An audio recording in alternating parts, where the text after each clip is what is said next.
అభివృద్ధి ప్రతి ఒక్కరు కోరుకుంటారు. కానీ అడవులను కానీ వన్యప్రాణులను కానీ ఇబ్బంది పెట్టకుండా చేసే అభివృద్ధిని కోరుకుంటారు తప్ప ఇలా నిరసనలతోటి అదేవిధంగా ప్రజల నుంచి వస్తున్న వ్యతిరేకతతోటి అభివృద్ధి ఎవ్వరూ కోరుకో. హలో, నమస్తే, దిస్ ఇస్ ఆంజనేయులు. ఈరోజు టాపిక్ వచ్చేసి హైదరాబాద్ సెంట్రల్ యూనివర్సిటీ పరిధిలోని 400 ఎకరాల భూమి మీద పెద్ద ఎత్తున పంచాయతీ అయితే నడుస్తుంది.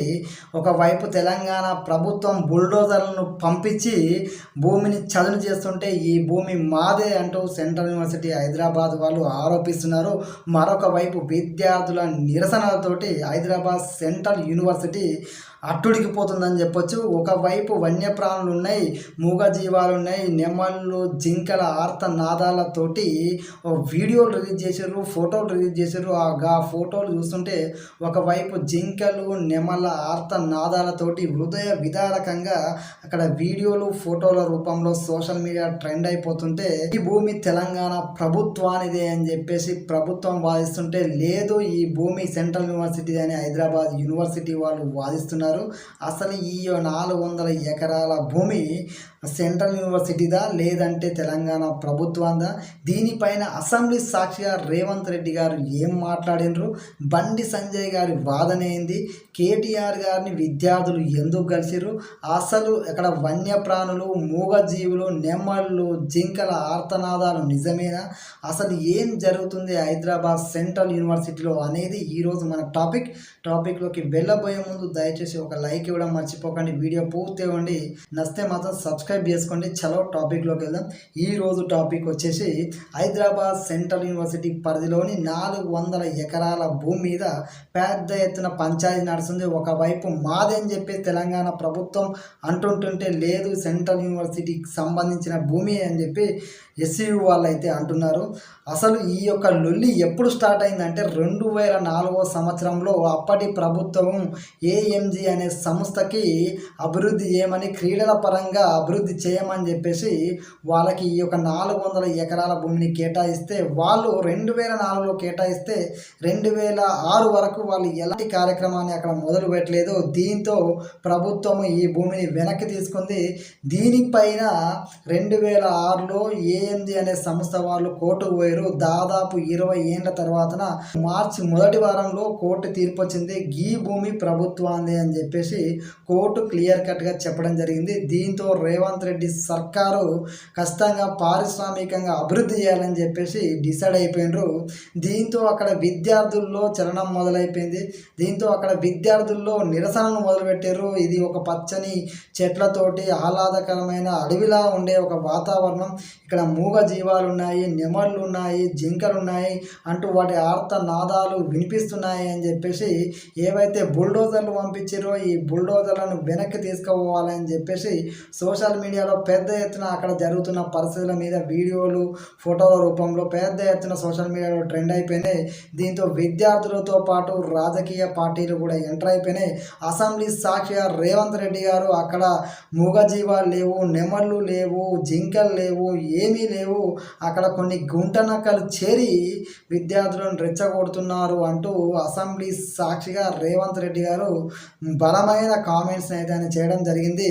గుంట నక్కలు అని చెప్పేసి రాజకీయంగా దీన్ని ఒక అభివృద్ధి కార్యక్రమాన్ని చేపడుతుంటే కొన్ని గుంట నక్కలు విద్యార్థులను రెచ్చగొట్టి గందరగోళాన్ని క్రియేట్ చేస్తున్నాయని చెప్పేసి అసెంబ్లీ సాక్షిగా రేవంత్ రెడ్డి గారు ఆరోపించారు. ఇదే అసెంబ్లీ సాక్షిగా బట్టి విక్రమార్క గారు, శ్రీధర్ బాబు గారు ఇద్దరు, మేము ఇదే కాలేజీ విద్యార్థులము, ఇక్కడ వన్యప్రాణులకు కానీ, ఇక్కడ చెరువులకు కానీ, పర్యావరణానికి కానీ ఎలాంటి ఇబ్బంది లేకుండా అభివృద్ధి కార్యక్రమం చేసి చూపిస్తాము. ఇది కోర్టు ద్వారా వచ్చిన తీర్పు. 400 ఎకరాల భూమి ప్రభుత్వాన్ని, సెంట్రల్ యూనివర్సిటీ కాదు అని చెప్పేసి పాలకులు అంటున్నారు. కాదు, సెంట్రల్ యూనివర్సిటీ భూమి అని చెప్పేసి సెంట్రల్ యూనివర్సిటీ వాళ్ళు ఆరోపిస్తున్నారు. మరొక వైపు బండి సంజయ్ గారు విద్యార్థులు నిరసన చేస్తుంటే నిరసన చేసే హక్కు లేదా, ఆడపిల్లల్ని కూడా జుట్టు పట్టుకొని లాక్కెళ్ళడం ఎంతవరకు కరెక్టు అని చెప్పేసి మరొక వైపు బండి సంజయ్ గారు కూడా ఘాటుగా విమర్శలు చేశారు. మరొక వైపు విద్యార్థులందరూ వెళ్ళి కేటీఆర్ గారిని కలిసి ఇది ఖచ్చితంగా సెంట్రల్ యూనివర్సిటీ భూమియే, దీనికి మద్దతుగా నిలబడాలి అని చెప్పేసి విద్యార్థులందరూ కేటీఆర్ గారి మద్దతు కోరితే వాళ్ళు కూడా ఈ భూమిలో ఖచ్చితంగా సెంట్రల్ యూనివర్సిటీ పరిలో ఎలాంటి చర్యలు చేపట్టకూడదు, ఖచ్చితంగా ఇది ఇలానే ఉండాలి, వెనక్కి పోవాలి బుల్డోజర్లు అని చెప్పేసి వాళ్ళు కూడా వాళ్ళ యొక్క గలాన్ని విద్యార్థుల మద్దతుగా తెలియజేయడం జరిగింది. ఎక్కడ చూసినా ఇదే లొల్లి నడుస్తుంది. సెంట్రల్ యూనివర్సిటీ హైదరాబాద్ 400 ఎకరాల భూమి. ప్రభుత్వం ఒకటే ఒక మాట క్లియర్గా చెప్తుంది, ఇక్కడ ఎలాంటి విధ్వంసం చేయకుండా, పర్యావరణానికి ఎలాంటి హాని కలగకుండా అభివృద్ధి కార్యక్రమాలు చేస్తాం. హైదరాబాద్ అభివృద్ధి చెందుతున్న నగరం, ఇక్కడ ఐటీ పార్కులు నిర్మిస్తాం, పారిశ్రామికంగా అభివృద్ధి చేస్తామని ప్రభుత్వం కళాఖండిగా చెప్తుంది.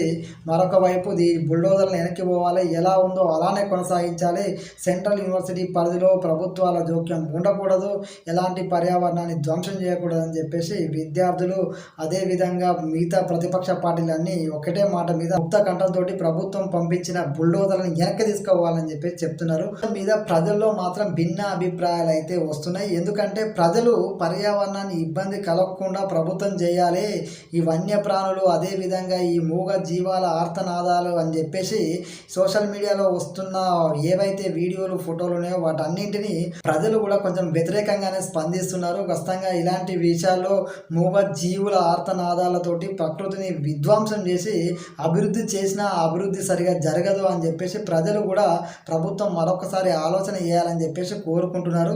ప్రభుత్వం కూడా ఒకసారి పునరాలోచన చేయాలి. ప్రభుత్వం పర్యావరణాన్ని ధ్వంసం చేస్తూ మూగజీవాలను ఇబ్బంది పెడుతూ అభివృద్ధి అనేదాన్ని ప్రజలు మాత్రం క్లియర్ కట్గా వ్యతిరేకిస్తున్నారు. దీని మీద ప్రభుత్వం కూడా పునరాలోచన చేస్తుందని అయితే నేను అనుకుంటున్నా. దీనిపైన మీ అభిప్రాయం కూడా తెలియజేయండి.